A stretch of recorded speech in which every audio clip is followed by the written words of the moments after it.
ए भैया bed sheet Tuni Tuni कपड़ा चाहिए। ओ भाई साहब कपड़े चाहिए। कपड़ा आया तुनी तुनी तुनी போவில்லை अच्छा वाला बेडशीट भाई। டேய் நீங்க தான அந்த புள்ளபடி காரணவா? नहीं सब நாங்க இல்ல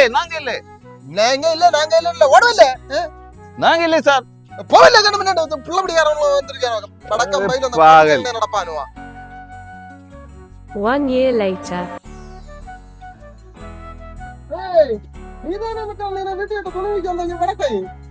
ஆமாப்பா ஆளெல்லாம் மாறிட்டீங்க. எப்படியாகும் எங்க துணிக்கு போற? துணி விக்கவா பா குலத்தேரம் திருவட்டாறு ஆற்றூர் புத்தஞ்சந்த இப்போ மார்த்தாண்டம் அடுத்து குளுத்துறையில ஒரு பிரான்ச் தொடங்கி இருக்கப்பா. எங்க இருக்கணும்? 7-8 பிரான்ச் இருக்கு. நான் விசிட் பண்ண போயிட்டு இருக்கிறேன். 7-8 பிரான்ச் இருக்கா? ஆமாப்பா உங்க ஆளுங்க வேலை சரியில்லப்பா. நம்ம ஆளுங்க தான் சரி. ஊர்ல இருந்து என் தம்பி வந்திருக்கான், மச்சான் வந்துட்டு இருக்காரு. எதுக்கு எங்க மொத்த டிஸ்ட்ரிக்ட் நீங்க விலைக்கு வாங்குறீங்களா? ஒருத்தனுவா என்னன்னா பாறையும் மண்ணையும் வெட்டி எடுத்துட்டு போறாங்க. வடக்கனுவா என்னன்னு கேட்டா இங்க வந்து தொழில் தொடங்கின்னு சொல்லி பேர்ல நம்ம தொழில கிடைக்கானுவா. மொத்தத்துல நம்மள அண்ணாடி ஆக்கி விடுவானுவா.